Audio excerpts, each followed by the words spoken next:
Good morning, everyone. My name is Gyan Phambani, and I am the host of the Entrepreneurship Insights Podcast. This morning, we are here with entrepreneur Rakesh Wadhwani. He used to own a popular franchise, Coldstone, before founding his own tech startup, Bolo CRM.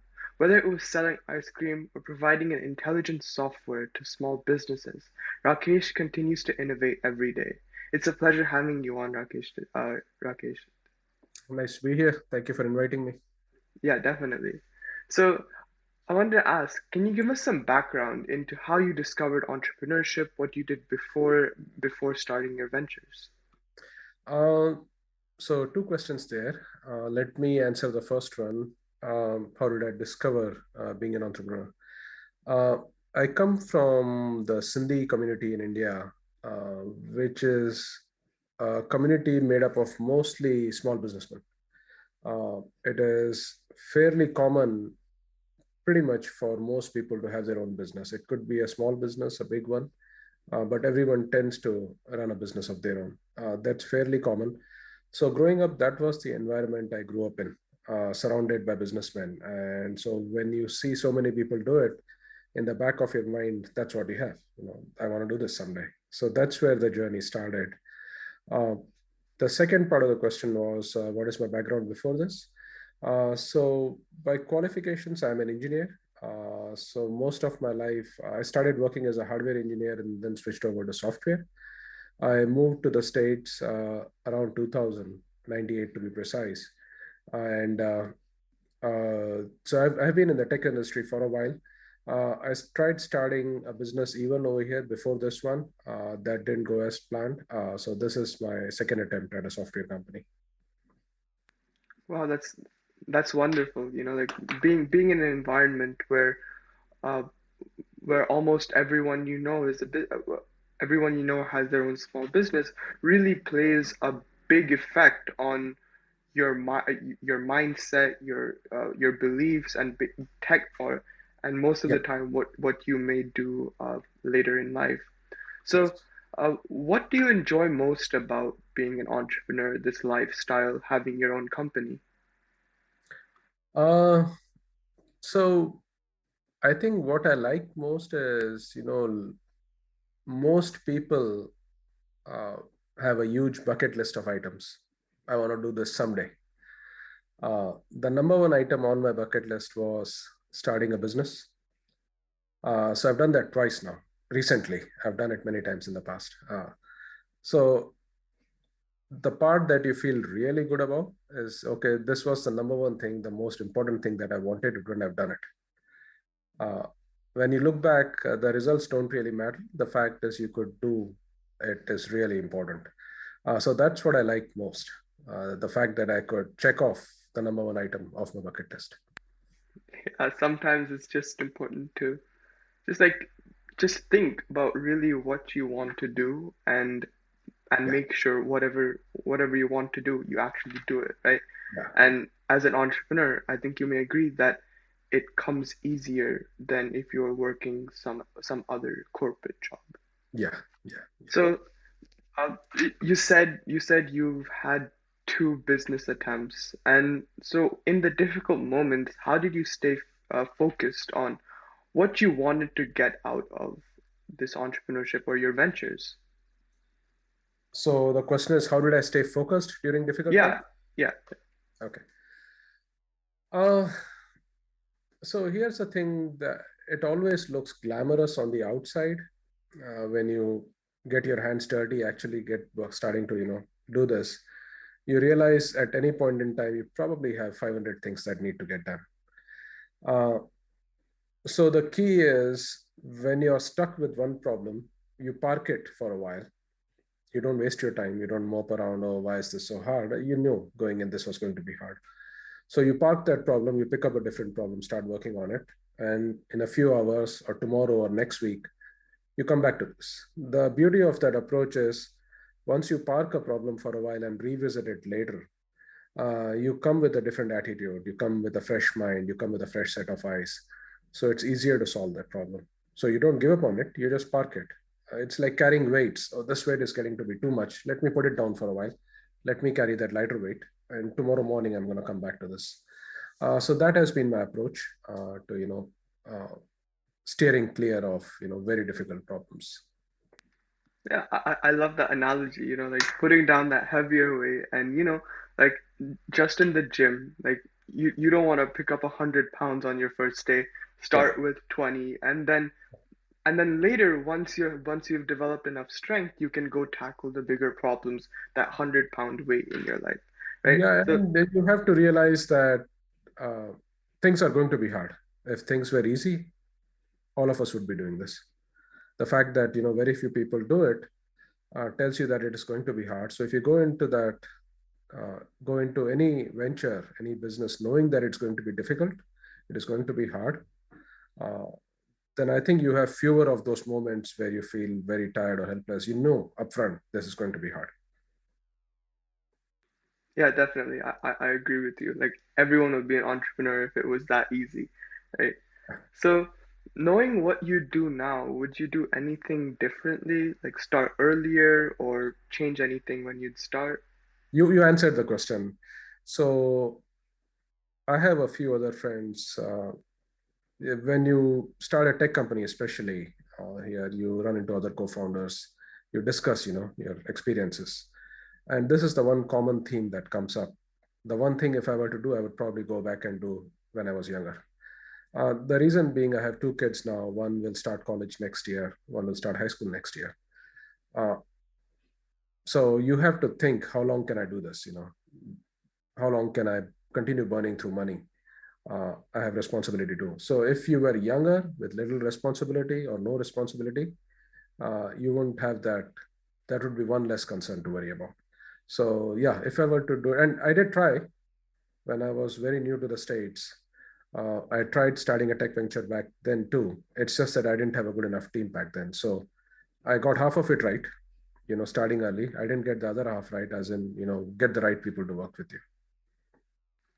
Yeah, so you stress like not having enough or you don't have many liabilities or in a way your children aren't your that's not about what I mean, but you don't have that type of freedom that you would have when you were younger. And you said that you didn't have a proper team to work with. Could you go into more detail about why an important team is necessary for success in the entrepreneurship field? Yeah, so let me tell you about maybe briefly about that venture. Back then, this was around circa 2000 or 2001, I don't remember. Um, Coming up with good websites or good e-commerce websites, anything that would solve, people's pain points, that was a big thing. Big part of that was finding jobs. So I had come up with a website back then. I think it was called One Stop Job, or something along those lines was the domain name. So where you could go put your resume in, or look for jobs, find jobs. So the site was gorgeous. It was much better than the existing sites out there. The problem was I was an engineer. I didn't have any good sales partner to go sell it or to market it properly. So it's a very beautiful website. It's very functional, much better than what is out there, but no one knows about it. Uh, so in hindsight, I've worked with one guy. He wasn't very good, and then I got busy with work, so I dropped the whole thing. But in hindsight, I shouldn't have given up that part early. I should have tried to find a different partner, a better partner who could do sales. Yeah, so sometimes it's just important that we just push through our struggles and Yeah, we just try our best, right?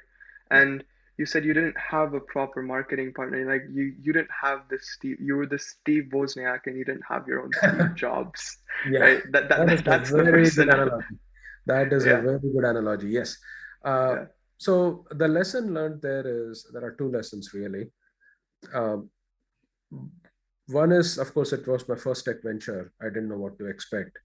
But I think if you were to look for really important lessons that you learn, the important lesson here was the team composition has to be solid.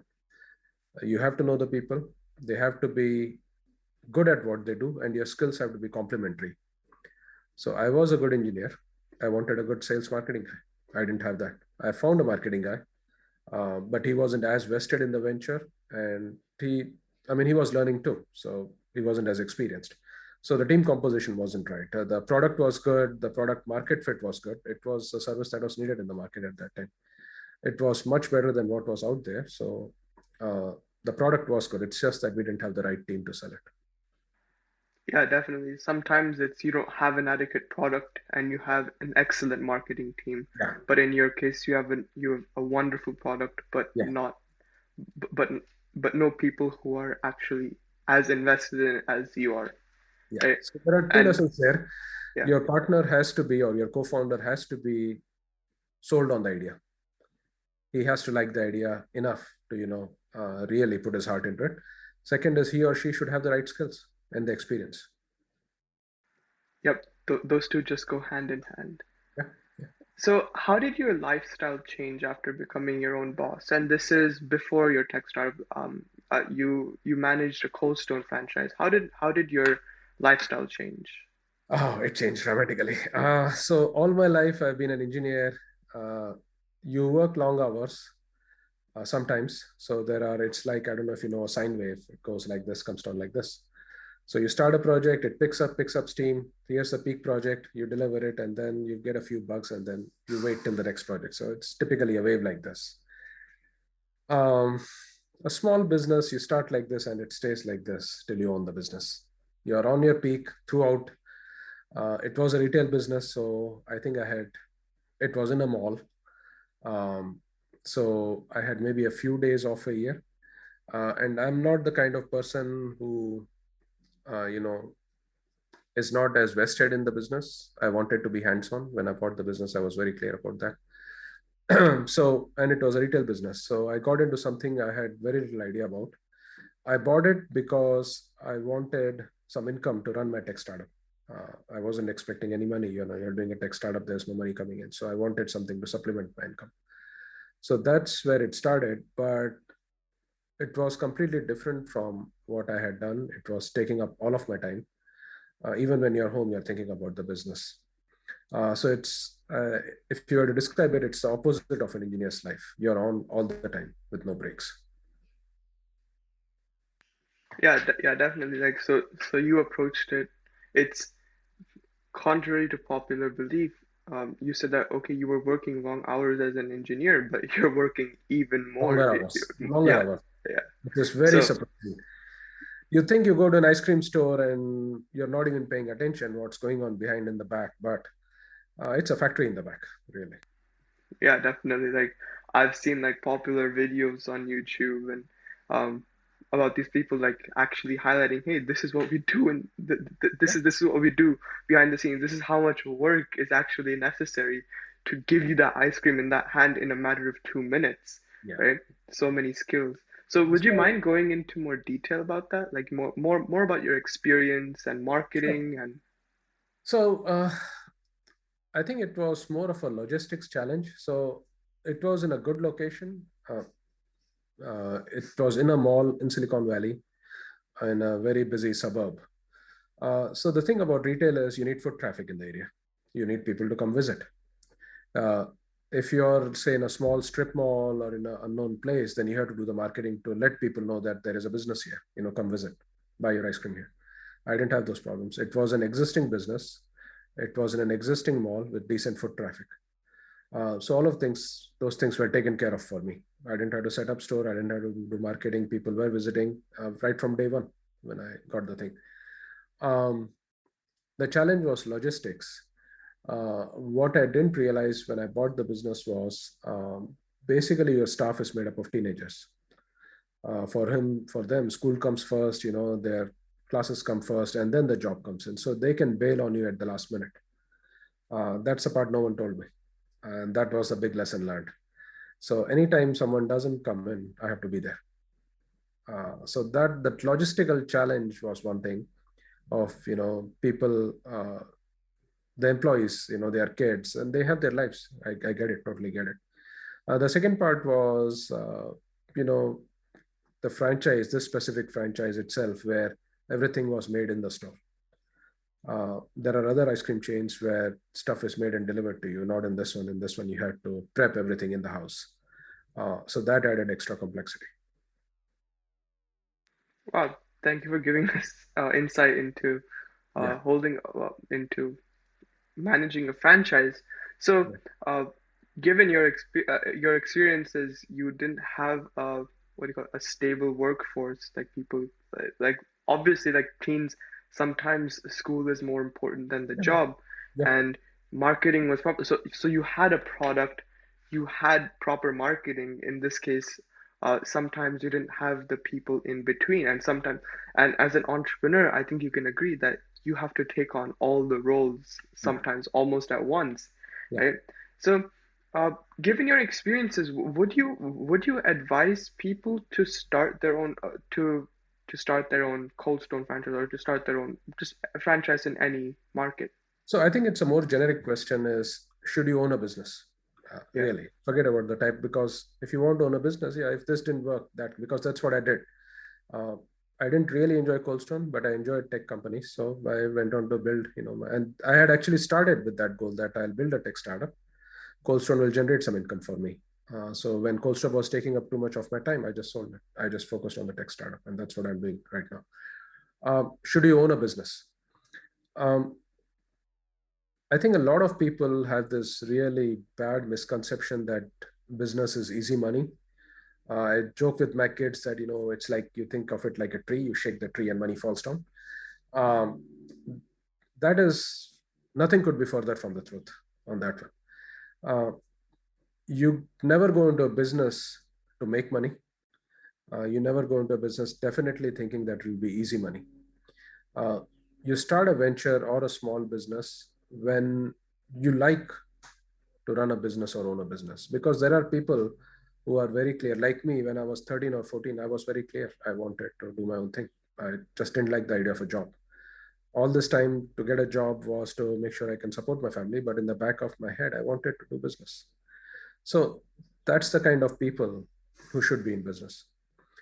The kind of people who should not be in business are who are motivated thinking that, okay, I'm going to make a lot of money, I'll be rich. uh, you want to be rich, join a good tech company, go work for Google or Facebook. You'll make a lot of money. In fact, you'll make more than you make in a regular cold store over there. So if you want to make money, join a good tech startup. You go into business if that's your calling, if that's really what you want to do, because it, like me, you get joy out of the fact that, okay, I'm building something. Some of us are wired that way. We like to build companies, build products, build businesses. If that's your calling, you go into business, just to enjoy that fact, because it is never ever guaranteed that your business will succeed. In fact, if you were to look, at statistics, uh, I don't have the numbers with me, but I would assume 99% of the businesses fail. If you look at restaurants, I think 80% fail in the first 1 year. And within 5 years, almost all of them die out. Uh, so businesses fail. A lot of them, most of them fail. Uh, so to sustain in that environment where you have this 500 things you need to do, there is no money coming in, you want to support a family, there is constant stress, you will be able to sustain all of that if it's a calling, if that's what you want to do. If you're going in there thinking, uh, I'm going to make money, um, I'm going to do this because I'll make money, you won't be able to sustain it. You'll give up. I mean, Coldstone for me was a very good example. I went in there thinking that it's passive income for me. It will generate money for me and I'll run my tech startup. My true calling was my startup. Um, so I didn't want to put in those hours. I ended up selling it. yeah, So if it's definitely. your calling, if that's what you really want to do, that's when you go in. You don't go in for other reasons like convenience or the fact that it's going to make money for you. That won't, you won't be able to sustain it. You'll end up closing it or selling it. I can tell you right now. Yeah, like I feel like sometimes the truth is really hard to, I guess, accept Yeah. because um I guess entrepreneurship is passion driven, right? If you don't have a passion, you're not gonna get anywhere with it, right?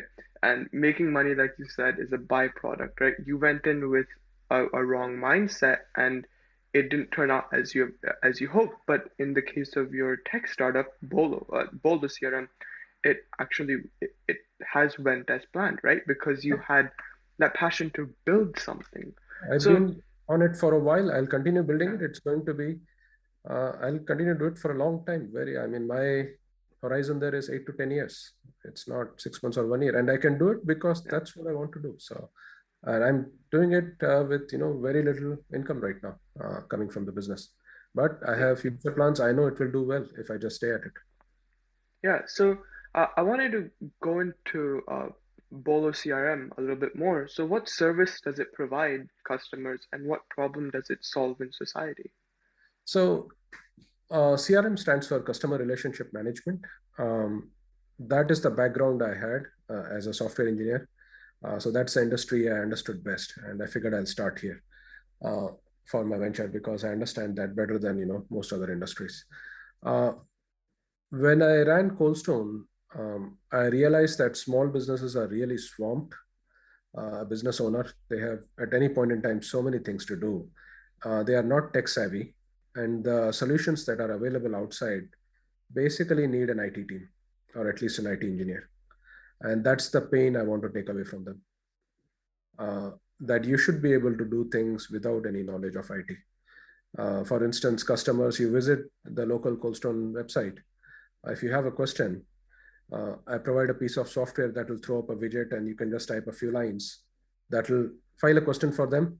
They can get a text message or they can look up their dashboard, and the next day morning when they come in, they can call you back, answer your question. So they don't lose business. There is also chat functionality if they are available. Now, Coldstone, I don't think any owner will have the time, but other small businesses, they probably have the time. So you can do real-time chat with them, have your questions answered. So those are the two things that are available now, but there are a lot more things coming in the future in the pipeline. So the mission statement is anything that makes life easy for a small business owner, a non-tech savvy owner. I want to have that, make life easy for them. Oh, that's incredible. Like providing a software just automates Yeah, automates the user experience, right? yeah, And you combining what you already knew with what you can do, which yeah, is bring actually more business to yeah, small businesses, which is really needed, um, and it's important to scale, or which is like it leads to scaling. So that's really interesting.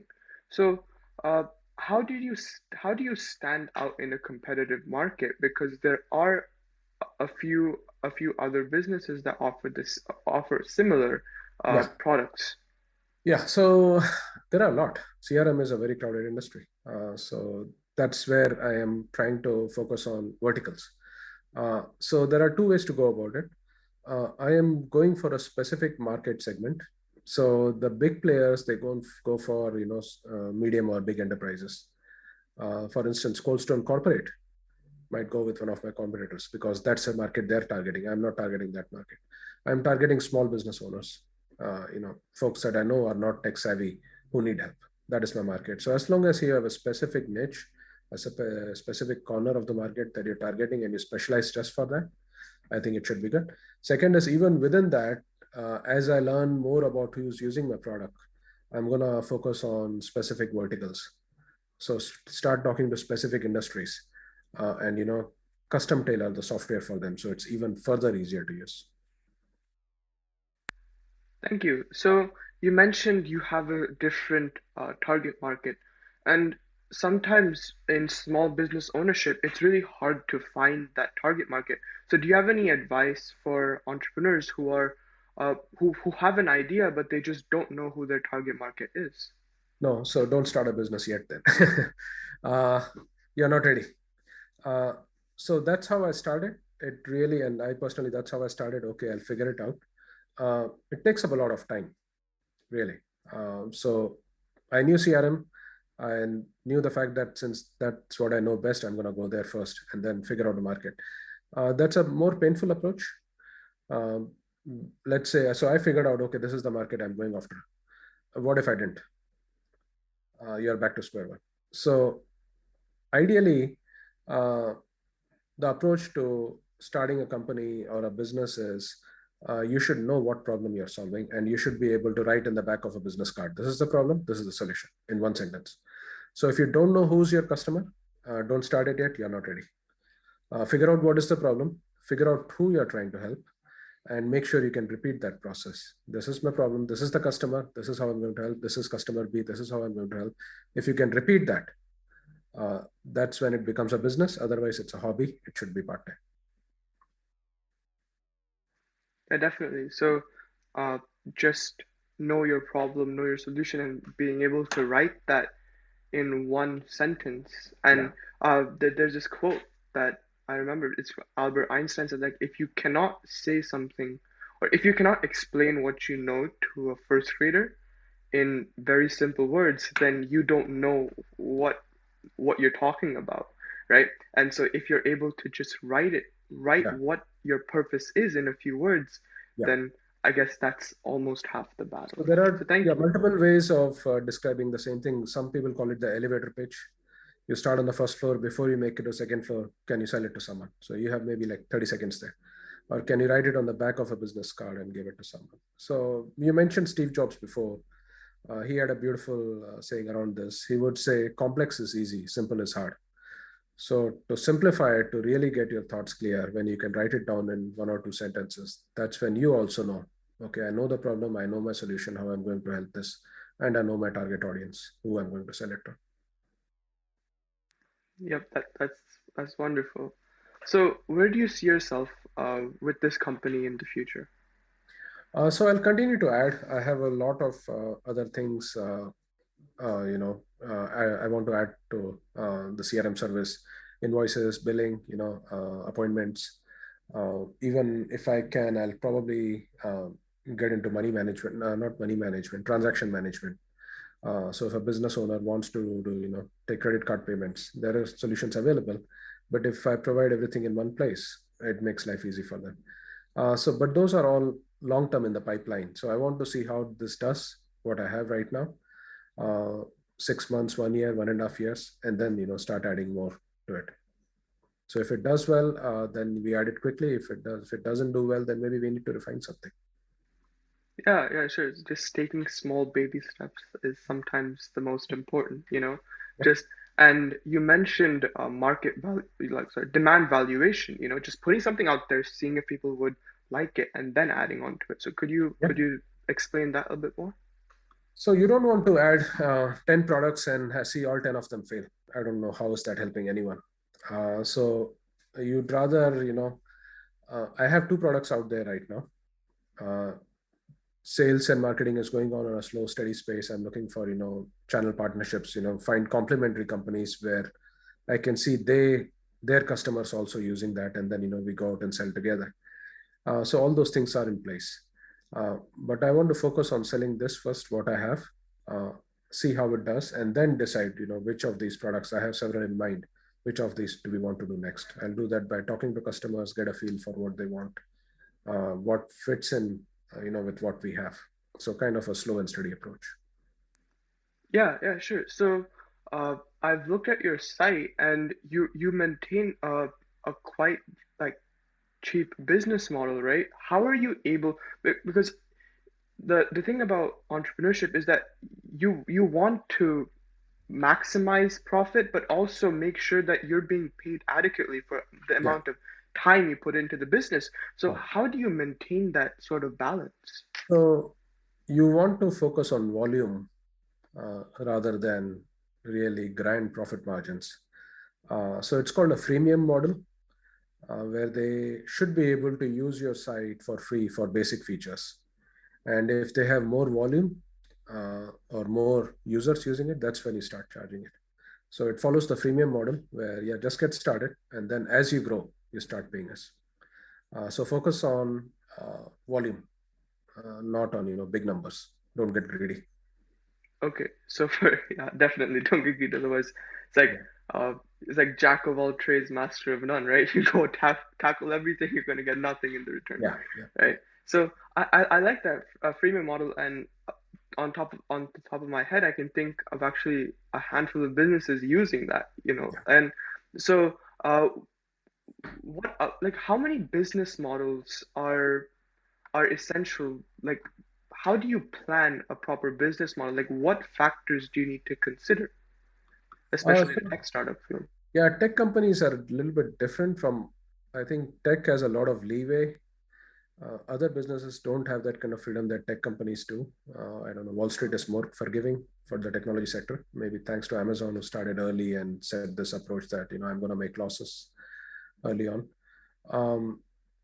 So it really breaks down to, are you doing a tech company or not? A non-tech company does not have this much freedom.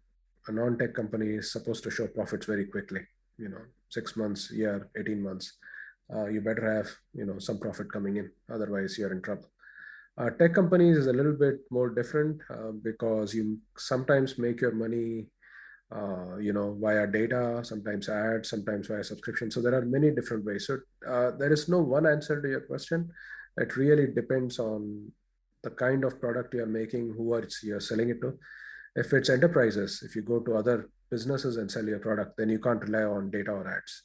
It has to be subscriptions, licenses.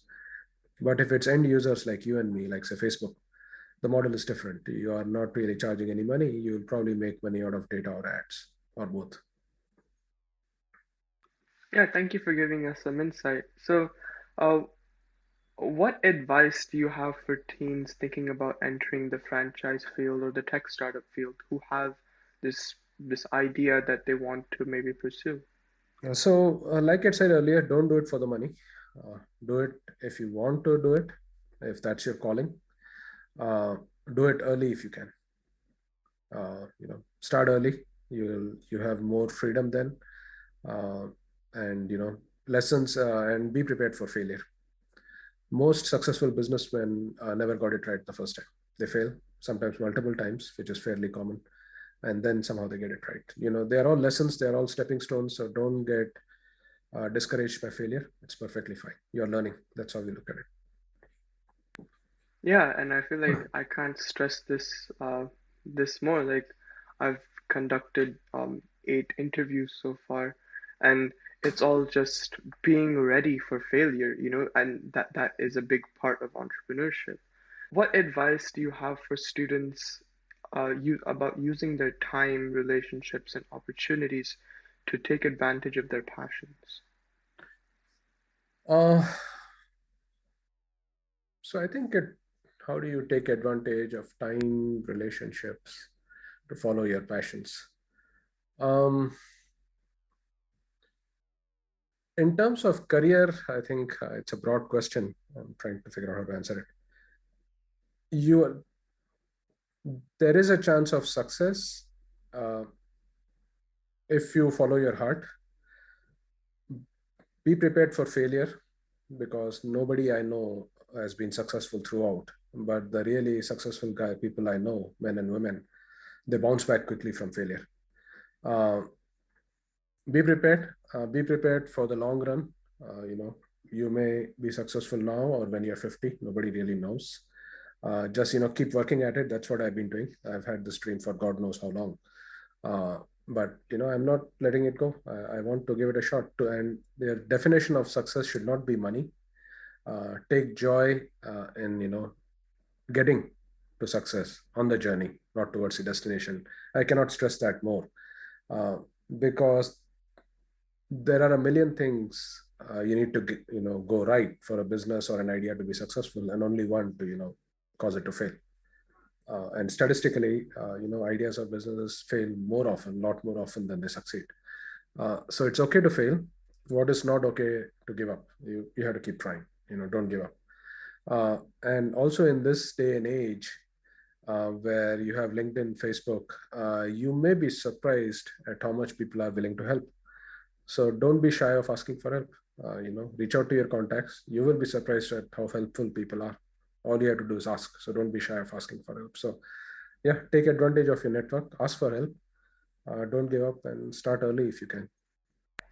Yeah, definitely. Like I'm relaying this back to my experience and this podcast. I've actually met a few of the guests that have agreed to come on the show are actually from LinkedIn, and like you said, most of them are just willing to help you out, right? Willing to help you pursue your passions. And that's really important, right? Especially in the entrepreneurial world. So, would you like to add anything else before we end the interview? No, good luck. I mean, good luck to all the kids. Good luck to you. I hope this podcast becomes the most successful podcast on the planet. If Thank you. it doesn't, keep trying. Don't give up. Follow your heart.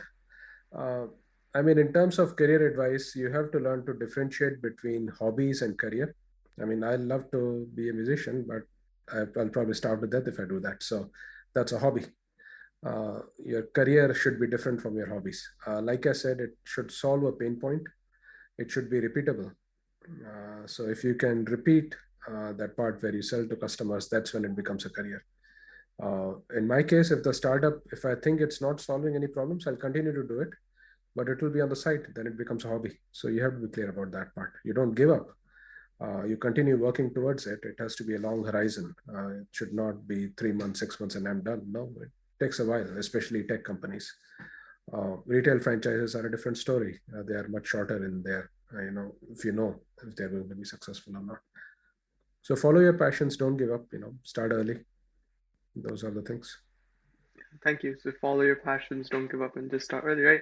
Because Yeah, persistence is, I yeah, guess, arguably the most important in the yeah. There was some entrepreneurial research journey. recently on what differentiates successful people from the not so successful ones, and the answer was grit. Don't give up. Really, keep trying.